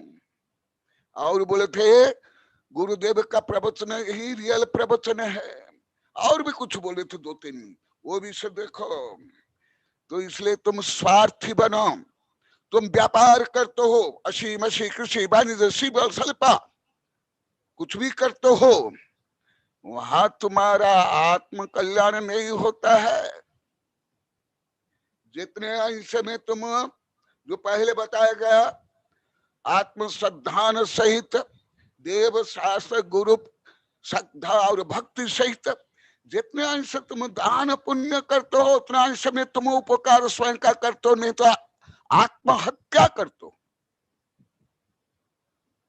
भले आप भोग उपभोग कर राजा महाराज बन जाओ, चक्रवर्ती बन जाओ, सेठ साहूकार बन जाओ, आत्महत्यारे हो आध्यात्मिक में। अभी जो बता रहे हैं, मैं और भी श्लोक बताऊंगा, गाथा बताऊंगा, समय जा रहा है। क्यों? आत्म परिणाम हिंसन हेतु पात सर्वमेव हिंसक अन्यत वचनादि केवल हृदय शिष्य बोधाय। जो राग द्वेष काम क्रोध अन्य अत्याचार पापाचार शोषण दगाबाज से जो कुछ सत्ता संपत्ति प्रसिद्धि प्राप्त करता है, वह आत्महत्या करता है। इसलिए आचार्य बता रहे समय, आज तीनों सामान्य अर्थ हुआ, इसका और गहन अर्थ है, बताऊंगा, अभी समय होने जा रहा है। इसलिए परोपकृत माने यहाँ जो आचार्य बता रहे हैं, जैसे यहाँ बता रहे हैं कि तुम परोपकार छोड़ करके आत्मोपकार करो, इसका तुम गलत अर्थ मत लो। माने कोई आचार्य ये नहीं बता रहे हैं कि दान दया परोपकार नहीं करो, ये ही स्व उपकार है। क्योंकि आध्यात्मिक जो रहस्य है उसको सामान्य लोग को नहीं समझ पाते हैं, विपरीत समझ लेते हैं। अब लोग सोचोगे कि भगवान ने भी बताया, आचार्य ने लिखा, और आचार्य करने के दिन भी हमको सर्टिफिकेट दे दिए, दूसरों का उपकार मत करो। उपकार छोड़ दो। देखो स्वयं बोल रहे आचार्य सिंह, परो उपकृत मृत्युज, ये संस्कृत है। पर उपकार को मृत्युज में छोड़ करके स्वोपकार करो, खाओ पियो मजा करो, भोग करो, अन्य अत्याचार करो, फैशन वैसन करो, आप स्व उपकार हो गया। और उपक्रमण परस्य अज्ञम दृश्यमान श्लोक में ये बता रहे हैं आचार्य श्री, रे अज्ञ, तुम उस संसार में नहीं देखते, स्वार्थी लोग भी कितना स्व के लिए काम करते हैं। तुम परमार्थी हो, तुम श्रद्धा और प्रज्ञा से युक्त विवेक हो, तथापि तुम स्वउपकार क्यों नहीं करते हो? स्वउपकार में आत्म विकास के लिए कारणभूत समस्त काम, समस्त विचार, वो स्वउपकार। इसी प्रकार संक्षिप्त में आज 3 श्लोक का केवल सामान्य अनुवादात्मक वर्णन क्या हूं, इसका और रहस्य बताऊंगा। जय महावीर भगवान की। नमस्तु गुरुदेव, नमस्तु गुरुदेव, आपके पावन चरणों में नमस्तु गुरुदेव। आज गुरुदेव आपके इस स्वाध्याय सभा में सर्वप्रथम जिज्ञासा के लिए मैं आपके अनन्य भक्त डॉक्टर श्यामलाल जी को मैं आमंत्रित करता हूं। पर उससे पहले मैं सूचना देना चाहता हूं गुरुदेव कि श्यामलाल जी की जो पुत्री बेटी है, उनकी बेटी के ससुर जी और उनकी दोनों का निधन हो गया कोरोना से। जो दामाद है उनके माता पिता का, उस वजह से वो 4 दिन से नहीं आ पाए थे और वो आज सम्मिलित हुए हैं गुरुदेव। हाँ, आज हुए। नमस्तु भगवान गुरुदेव, नमस्तु आचार्य के चरणों में, आचार्य के चरणों में बार-बार नमस्तु गुरुदेव, नमस्तु। आशीर्वाद आशीर्वाद गुरुदेव। 3-4 दिन से कुछ पारिवारिक परिस्थिति की वजह से मैं आपकी कक्षा में उपस्थित नहीं हुआ, उसके लिए क्षमा चाहता हूँ गुरुदेव। गृहस्थी में 50 तरह के लफड़े रहते हैं गुरुदेव, और मानसिक अभी तो ही चल रहा है। वही बात है। और गुरुदेव अभी गुरुदेव बहुत ही सुंदर चर्चा, बहुत ही आत्मा को छूने वाली चर्चा आपने अभी विवक्षा करी गुरुदेव। स्वार्थी का मतलब आपने बहुत अच्छी तरह से बताया गुरुदेव कि स्व समय के लिए जिसका प्रयोजन है, स्व समय के लिए प्रयोजन है, वो स्वार्थी। बहुत सुंदर विवक्षा कर दी गुरुदेव, स्व समय के लिए जिसका प्रयोजन वो स्वार्थी। और इसके साथ साथ गुरुदेव आपने कर्म की शक्ति प्रचंड, शक्ति कर्मों की शक्ति प्रचंड है, उसी प्रकार से आपने बताया कि जीव की शक्ति भी प्रचंड है, और इनमें जीव की शक्ति और कर्मों की शक्ति के आपस में ये संघर्ष बराबर चलता रहता है। निगोद से जीव निकल करके जब तक मोक्ष नहीं प्राप्त करता है तब तक कर्मों की शक्ति और जीव की शक्ति के आपस में गुत्थम गुत्था चलती रहती है, लड़ाई चलती रहती है। और जब तक जीव कर्मों को हरा नहीं देता है तब तक उस जीव को मोक्ष की प्राप्ति नहीं होती है। आपने इसकी विवक्षा बहुत पहले भी बहुत बार इसके ऊपर चर्चा आपकी और हमारी हुई भी है गुरुदेव। पर यहाँ पर मैं अभी थोड़ा एक विशेष रूप से जानना चाह रहा हूँ गुरुदेव कि कर्म को बढ़ाता है।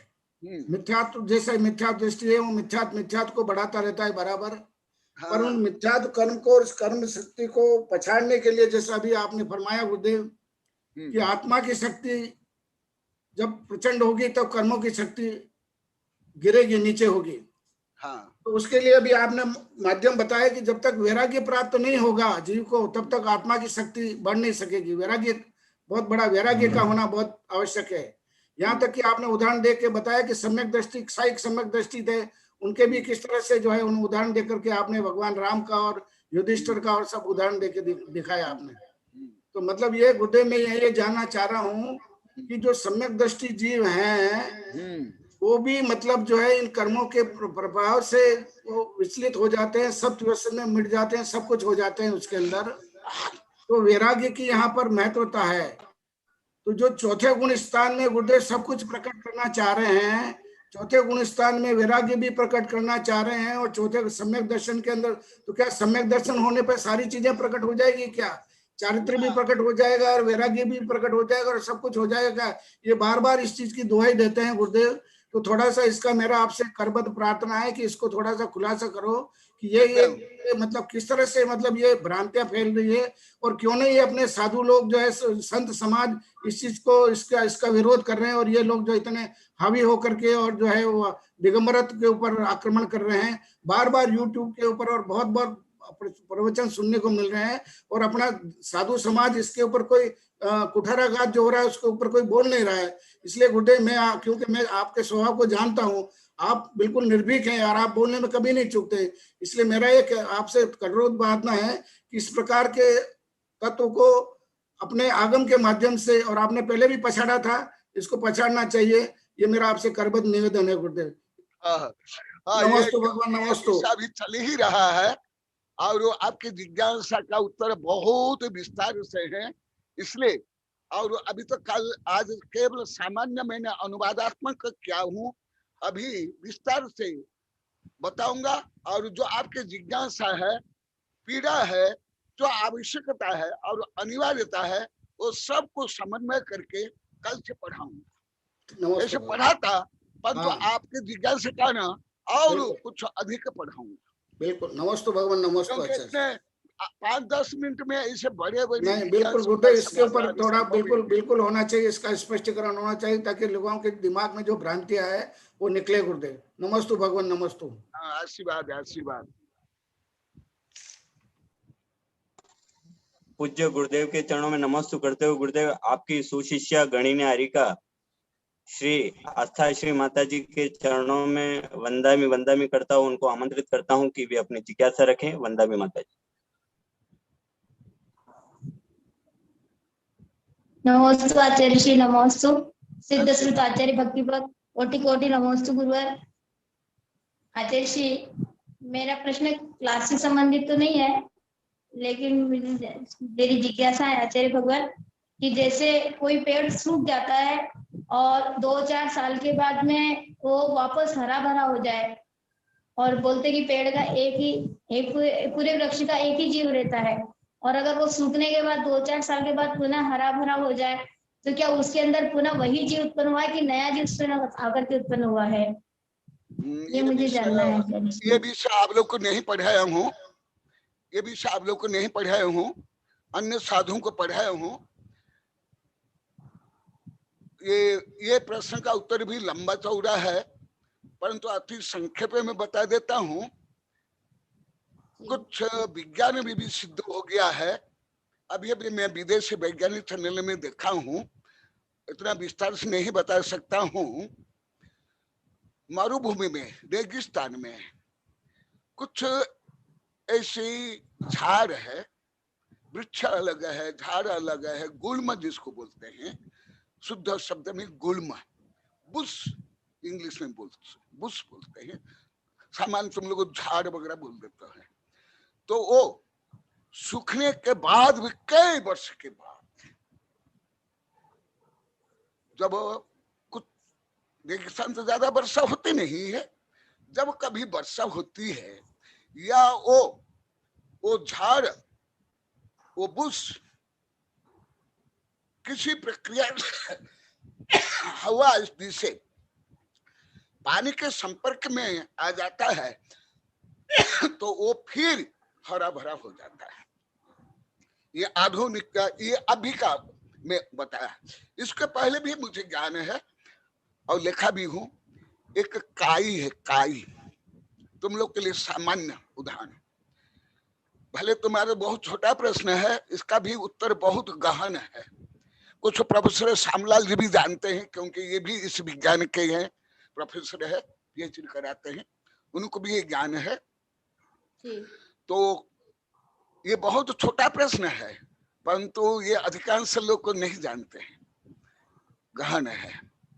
तो वो हरा भरा हो जाता है। और कुछ रेगिस्तान में है, ऐसे बीज रहते हैं 50-60 वर्ष तक वहां दबे रहते हैं, और फिर ऐसे योग्य द्रव्य क्षेत्र काल मिलने के बाद वो अंकुर हो जाते हैं। और ऐसे कुछ बीज होते हैं, अभी अभी मैं पहले भी 1-2 बार बताया था, पेपर में भी आया था। मैं पहले तो विदेशी वैज्ञानिक चैनल में देखा था, ध्रुव में वैज्ञानिक 1000 प्रकार के बीज सुरक्षित रखते हैं। जैसे जैन धर्म में वर्णन है, हिंदू धर्म में भी वर्णन है, और कई धर्मों में प्रलय काल में कुछ जोड़ियों को सुरक्षित रखा जाता है। तो वहां वैज्ञानिक अनेक प्रजाति के बीज को अभी सुरक्षित रखे, अरब रुपया खर्च करेंगे। और वो बीज, ये भी रिसर्च का विषय। मैं मेरे वैज्ञानिक शिष्यों को ये भी प्रश्न भी कर लेता हूँ अभी तक। जैन धर्म और विज्ञान के अनुसार समन्वय करके आप लोग को रिसर्च करना है। मैं खुद कर रहा हूँ और आप लोग को भी करना है। गोदावरी साहब, ये आपके लिए प्रश्न है, क्योंकि जैन धर्म के अनुसार सामान्यतः कुछ वर्ष के बाद जो योनिभूत जीव है वो नहीं रहता है, जो जिसको यज्ञ में प्रयोग किया जाता है। परंतु अभी जो प्रैक्टिकल में वैज्ञानिक चैनल से पढ़ रहा हूँ, देख रहा हूँ रोज, तो तुम्हारे प्रश्न को उत्तर में पहला बार मैं वेबिनार में उत्तर दे रहा हूँ, पहला बार। हाँ, हमारे पहले साधु तो मैं पढ़ाया हूँ, तुम लोग को नहीं पढ़ाया हूँ। पहले के साधु जिनको धबला, जय धबला, गोमरसार, ये सब पढ़ा, उनको ये सब पढ़ा। तुम लोग के पढ़े नहीं है, इसलिए तुम लोग के कठिन होगा, समझने भी कठिन हो सकता है। परंतु तुम्हारा प्रश्न भी है, इसलिए मैं उत्तर दे रहा हूँ, और अच्छा प्रश्न भी है। तो वो बीज जब किसी भी कारण में बीज नष्ट हो जाएंगे तो वो वैज्ञानिक उससे पुनः वृक्ष उत्पादन करेंगे। ये संक्षेप में बता देता। और जो तुमने प्रश्न किया, एक मेरी बहुत बड़ी किताब है सूक्ष्म जीव विज्ञान, सिद्ध जीव विज्ञान, वो पढ़ लेना, 821 पेज शायद है। वो पूरा थॉरली पढ़ना, तब समझ आएगा। जहाँ तक पढ़ने समझ नहीं आएगा। भले आप लोग के लिए बहुत छोटा प्रश्न लगता है, ये क्या है, तो इतना सरल नहीं है। और कुछ तुमने प्रश्न किया, देखा था।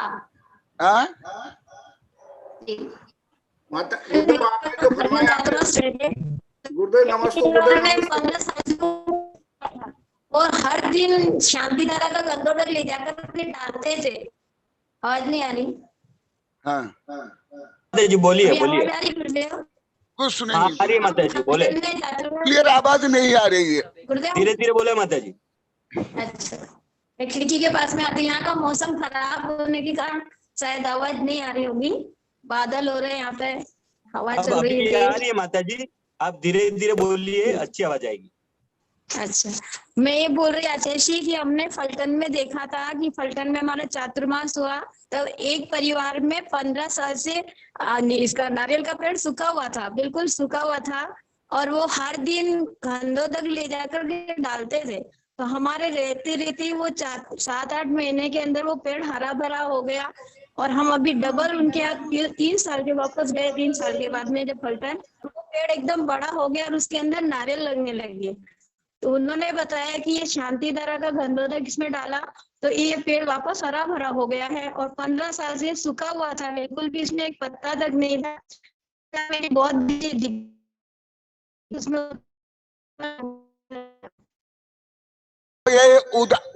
ये उदाहरण से तो मैं कुछ नहीं बताऊंगा, मैं तो सिद्धांत बताऊंगा। मैं उदाहरण से ज्यादा क्या सिद्धांत वो बताता हूँ। मैं कोई ऐसे उदाहरण, कोई व्यक्तिगत, कोई ये सब इससे परे। तो दूसरा मैं केवल प्रायोगिक बता देता हूँ। पहले के साधु को भी देखा, इन साधु को भी दिखाया हूँ। कुछ ऐसे छोटे छोटे पेड़ होते हैं, वो सूख जाते एकदम पूरा। फिर इन लोग को भी देखा हूँ अभी कुछ वर्ष पहले प्रसाद में, ये जो ये साधु, भले इन लोग को याद नहीं रहता है, समझ जो नहीं पाते हैं, पहले साधु को भी बहुत दिखाया था प्रायोगिक रूप में। तो वो एकदम सूख जाते हैं, फिर ये वर्षा होने के पहले वो हरा हो जाते हैं एकदम पूर्णतः। ये जैन धर्म में भी है, भले आप लोग को पढ़े नहीं, आप लोग को पढ़ाया भी नहीं सब, लगभग उनमें से अधिकांश नहीं पढ़े होंगे, नहीं जानते होंगे। परंतु मैं उदाहरण का जो तुमने उदाहरण दिया वो नहीं बता रहा हूँ। मैं कोई उदाहरण में कोई व्यक्ति विशेष में नहीं बनता हूँ, मैं तो सार्वभौम ही तो कुछ बताऊंगा। मैं व्यक्तिगत ये सब कुछ भी नहीं करता हूँ, ये सब छोड़ गया, त्याग है मेरा। तो वो क्या होता है, एक निगोदिया, उसको भी कई भेद प्रभेद, और निगोदिया वनस्पति कायिक है,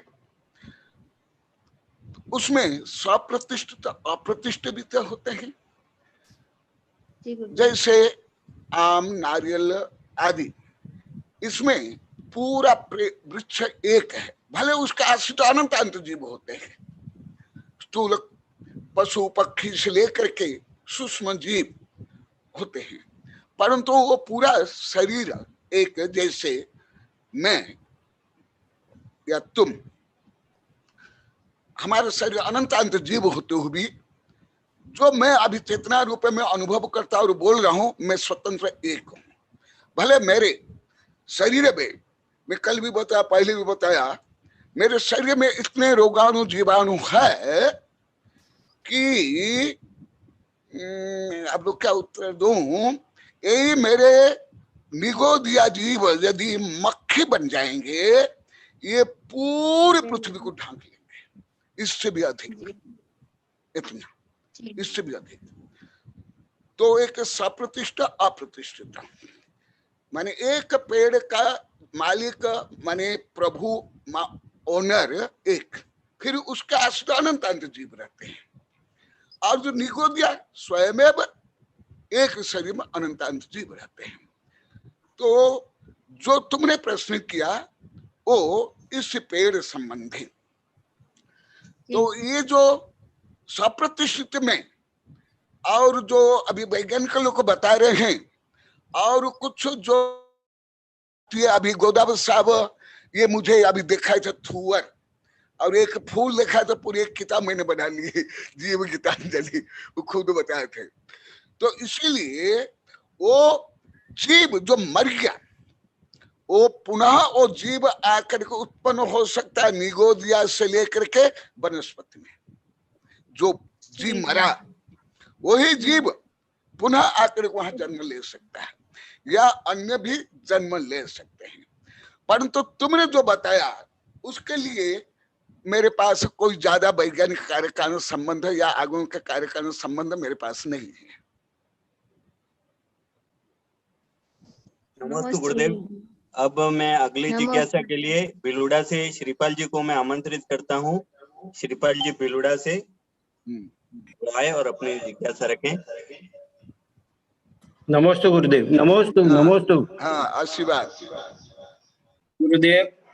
मेरा ज्ञान कर्म इतना तेज नहीं है, सुषुप्त है, फिर भी मैं आपकी बात को सुनता हूँ और समझने की कोशिश करता हूँ, फिर भी उसमें कोई अन्यथा हो तो क्षमा चाहता हूँ गुरुदेव। पर एक शंका है जिसका आपसे समाधान चाह रहा हूँ। गुरुदेव, आपने कर्मों का वर्णन किया जिसमें सम्यक दृष्टि ही कर्मों का गुलाम नहीं होता, अन्य सभी कर्मों के गुलाम है। यह जानना चाहूंगा कि वर्तमान समय के साधु सम्यक दृष्टि है या उनके साथ भी कर्म बंद है गुरुदेव? मेरा यह प्रश्न गलत हो तो मुझे क्षमा करें, पर शंका है तो पूछा है गुरुदेव, अन्यथा न लेवें। नमस्ते गुरुदेव। नमस्ते गुरुदेव। नमस्ते। सम्यक दृष्टि होने के बाद केवल श्रद्धा से, प्रज्ञा से अभी वो आंशिक मुक्त है, सम्यक दृष्टि में मुक्त नहीं है। सम्यक दृष्टि भी नहीं, अभी उदाहरण दिया तदो मोक्ष काम सलाह का पुरुष क्षय के सम्यक दृष्टि भी क्या क्या व्यवहार करते, वो चारित्र मोहनी कर्म। दो प्रकार मोहनी है मुख्यतः, दर्शन मोहनी है और चारित्र मोहनी है। ये जो संहिता सूर्य प्रतिष्ठाचार्य है ना, ये भी कुछ विषय, ये गहन विषय पढ़े हैं मेरे पास 2-3 वर्ष तक, आकुल से लेकर के वहां तक का। यहाँ अभी 2-3 विषय है प्रतिष्ठाचार्य, ये संहिता सूर्य, ये भी पढ़े हैं कुछ। ये प्रदीप कुमार जी, ये भी कुछ पढ़े हैं मेरे पास, धबला जय धबला राजवार्तिक के पढ़े हैं 2-3 वर्ष। तो सम्य दृष्टि वो जो दर्शन मोहनीय है, दर्शन मोहनी का उपशम क्षोपशम क्षय करके वो जो सम्य दृष्टि बनता है, क्षय के सम्य दृष्टि बनने के बाद वो पूर्णतः दर्शन मुख्य हो जाता है। परंतु अभी अप्रत्यख्यान प्रत्यख्यान संजलन और नौकषय है। भले श्रद्धा सही होते हुए भी वो जो घाती अघाती कर्म के साथ साथ जो अनंतानुबंधी के बाद अप्रत्यख्यान प्रत्यख्यान संजलन कर्म है, उसके कारण, ये तो कल परसों बताऊंगा, जो ऐसा भी मैं वैज्ञानिक गोदावरी साहब को बताया वो बताऊंगा, परंतु संक्षेप में उत्तर देता हूं। इसलिए सम्य दृष्टि भी पूर्ण नहीं है। जैसे अभी सैनिक नरक में है, क्षय के सम्य दृष्टि तीर्थंकर प्रकृति से युक्त, तथापि अभी वो कष्ट सहन कर रहे हैं और मार काट कर रहे हैं, वो सर्दी गर्मी सहन करे, परंतु श्रद्धा से मानते हैं ये कर्म जनित ये सब दुख संकट अवस्था है, मैं नहीं। इसी प्रकार भारत बाहुबली से लेकर जो उदाहरण दिया, ये चारित्र मोहन के कारण, इसलिए सम्य दृष्टि दर्शन अपेक्षा मुक्त है क्षय की सम्य दृष्टि, परंतु अभी चारित्र अपेक्षा नहीं है। इसलिए तीर्थंकर से लेकर के सलाहकार से लेकर चक्रवर्ती भी युद्ध करते हैं, शासन करते हैं। जब श्रेणी आरोहण करते हैं, छपक श्रेणी, वो कर्म की जो सत्ता है, वो सत्ता को नाश करते करते ऊपर चढ़ते हैं। इसलिए जो छपक श्रेणी चढ़ते हैं वो मुख्यतः श्रेणी आरोहण में, अभी आगे आएगा तो बताऊंगा, वो मुख्यतः स्वावलंबी बन जाते हैं, वो आत्मनिष्ठ हो जाते हैं, वो परतंत्र से परे हो जाते हैं। परंतु अभी अभी बताया था, आदिनाथ भगवान को भी आहार नहीं मिलने के कारण कहां से लेकर कहां तक गए, श्लोक सहित आप लोग को बताया। इसलिए सम्य दृष्टि भी पूर्ण स्वतंत्र नहीं। व्रत अभी अभी गोदावरी साहब पूछ रहे थे, तो इसलिए मैं विस्तार से बताऊंगा। इतना नहीं, पंचम गुण स्थानवर्ती सलाह का पुरुष भी पूर्ण मुक्त नहीं है। आचार्य विमर्शार गुरुदेव आप लोग कई बार बताया, आचार्य श्री की आज्ञा से, आदेश से और डांट से इस संबंध में बहुत किताब लिखे, कर्म सिद्धांत, पुण्य पाप मीमांसा, अनेकांत सिद्धांत, सब उसमें यही सिद्ध किया हूं। तो प्रति छापक श्रेणी छायक समृद्धि प्रति भी पूर्ण अभी स्वतंत्र नहीं है, नहीं। भले अभी अनंतानुबंधी अप्रत्याख्यान का यथा युग केवल आप लोग को ये शरीर से बंधा हुआ या किसके राजा महाराज सेठ साहूकार के अंडर में रहा, यही गुलाम नहीं है। मुख्य रूप जो भावात्मक गुलाम है, श्रद्धा और प्रज्ञा आध्यात्म गुलाम है, वही मुख्य गुलाम है। ऐसे तो राजा महाराज चक्रवर्ती, राजा महाराज देव भी बन गया, परंतु आध्यात्मिक स्वतंत्रता प्राप्त नहीं हुई। तो इसलिए सम्य दृष्टि भी अभी पुण्य मुक्त नहीं है, व्रति भी मुक्त नहीं है, तीर्थंकर भी मुक्त नहीं है, दो कल्याण से युक्त तीर्थंकर भी मुक्त नहीं है। आप पुराण में पढ़ लो, पुराण में बहुत है, मेरी कई किताब में है। इसलिए तीर्थंकर भी युद्ध करते हैं, विवाह करते हैं, शासन करते हैं। मुक्त छठे गुण स्थान में भी नहीं, मुनि भी नहीं है, नहीं है। ये तो विस्तार से बताऊंगा, क्योंकि वो भी, उनको भी क्षुधा है, तृष्णा है, जो अभी 4-5 दिन बताया हूं। और प्रमाद है, जब श्रेणी आरोहण करते हैं, क्षपक श्रेणी, वहां से वो पूर्ण मुक्त होते जाते हैं, अंतर मुहूर्त में अरिहंत सिद्ध बन जाते हैं। ये संक्षेप में, और ये विस्तार से अभी कल से पढ़ाऊंगा। गुरुदेव नमस्ते गुरुदेव। गुरुदेव, ये अभी माता जी ने जो जिज्ञासा पूछी थी उससे संबंधित मेरी है कि जिस प्रकार किसी माता के गर्भ में या जैसे अंडे में भी कोई गुरुदेव जीव आता है तो उस जीव की जो आत्मा रहती है, तो उसी तरह गुरुदेव ये पेड़ में जो कलम से दूसरा पेड़ उग जाता है, तो वो भी वही क्रिया है कि वो अलग से कोई आत्मा रहती है, कोई क्या रहता है? ये भी अभी जो बता वो भी इंक्लूड करना, उसमें अन्य जीव भी आ सकते हैं, एकदम निषेध नहीं है, धर्म के अनुसार निषेध नहीं है, कथनचित विज्ञान के अनुसार भी निषेध नहीं है।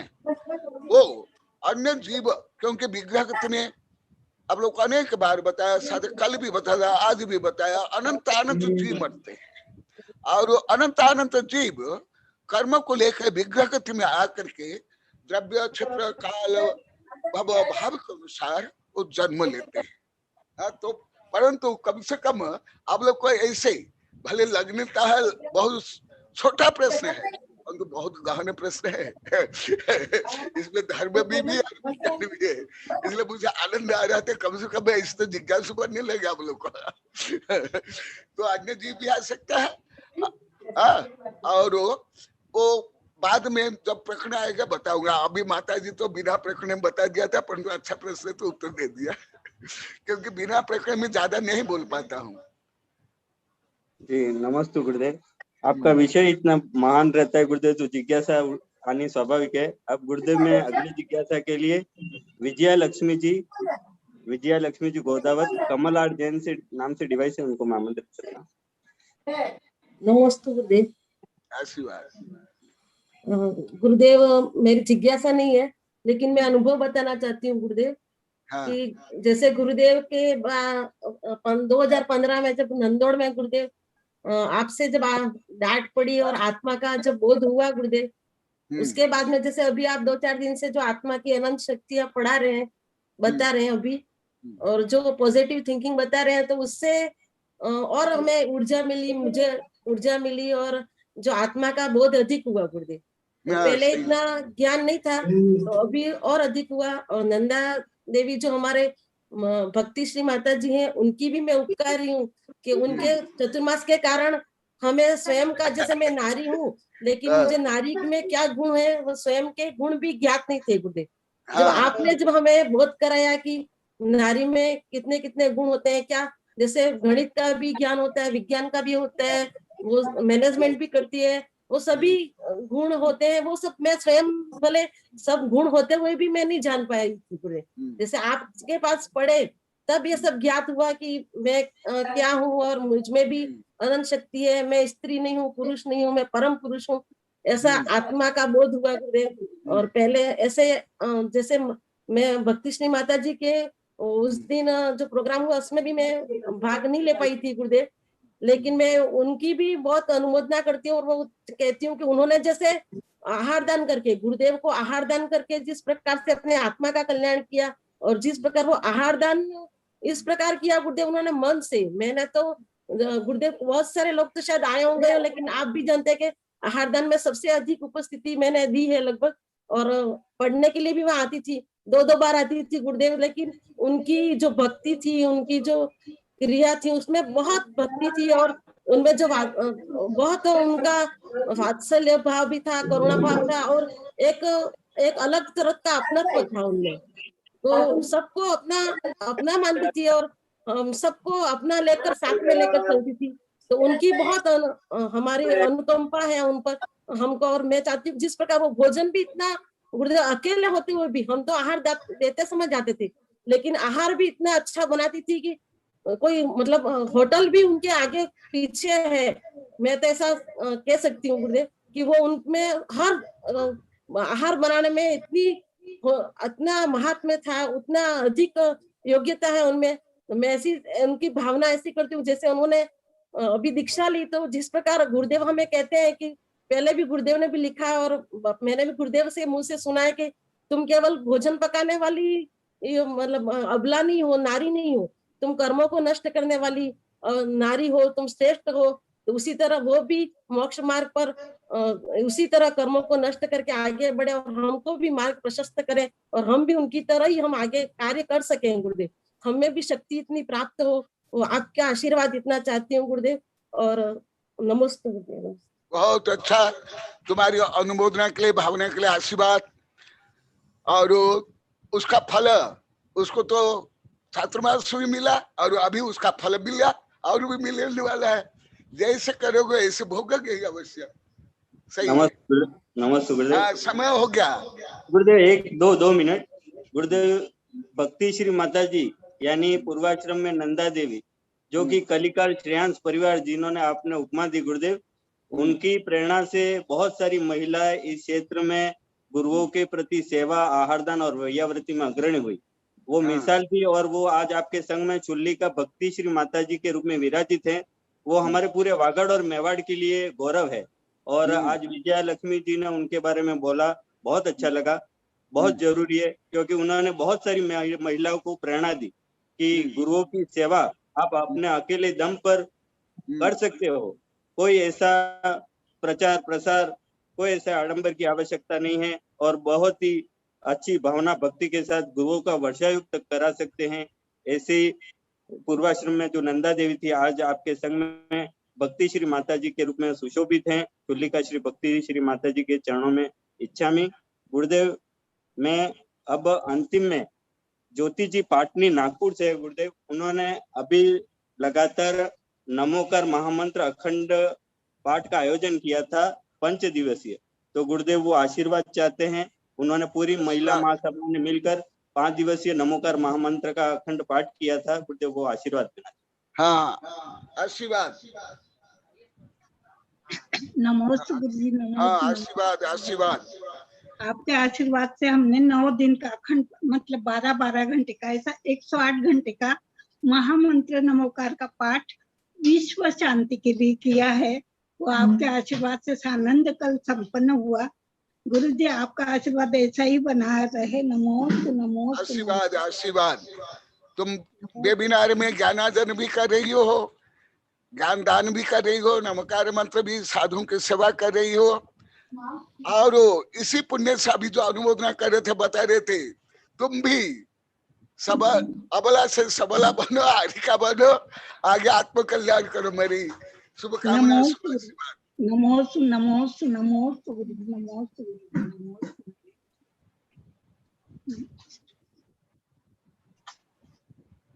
परम पूज्य भगवान समय हो गया। हाँ, कनक नंदी जी गुरुदेव, जिनके आशीर्वाद से जीव जिनेंद्र बनने की यात्रा, भव्य से भगवान बनने की यात्रा काम करता है। ऐसे जो गुरुवर के चरणों में बार बार नमस्ते हो गया गुरुदेव। अब आपके चरणों में दो जो आपके मुखारविंद से गुरुदेव अतिशय मंत्रों का पाठ हम सब लेना चाहेंगे, इसलिए सभी श्रोता हाथ जोड़ें, अपने वीडियो ऑन रखें और गुरुदेव के श्रीमुख से दोनों अतिशय मंत्रों का आशीर्वाद लें। जब वो स्पॉट पे रखे तब आ जाना, अपना वीडियो अपन ले लेते थे ना उसका। पहले बोधि समाधि परिणाम शुद्धि स्वात्मोपलब्धि शिव सौख्य सिद्धि चिंतामणि चिंतित वस्तु दानी त्वां वन्द्यमानस्तु ममास्तु देवी त्वां वन्द्यमानस्तु ममास्तु देवी।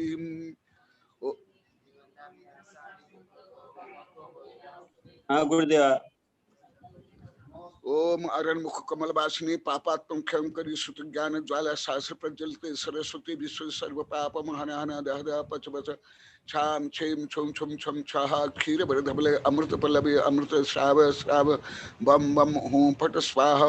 ओ नमो सैपत्तानम ओ नमो जलो सैपत्तानम ओ नमो खलो सैपत्तानम ओ नमो सपो सैपत्तानम स्वाहा। नमोस्तु गुरुदेव, नमोस्तु गुरुदेव, नमोस्तु गुरुदेव, नमोस्तु गुरुदेव, नमोस्तु गुरुदेव, नमोस्तु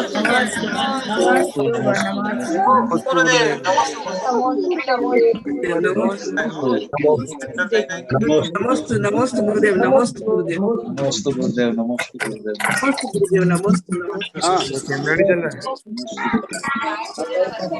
नमोस्तु गुरुदेव, नमोस्तु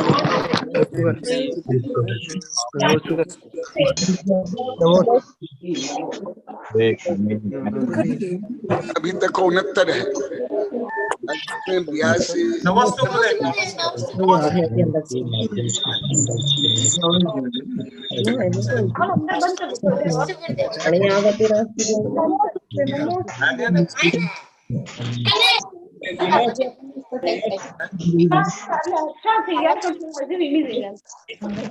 गुरुदेव, नमोस्तु गुरुदेव,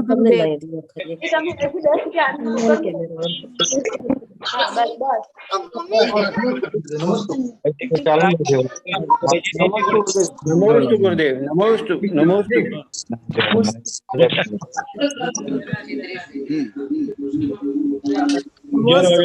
नमोस्तु गुरुदेव, जयकारा गुरुदेव का,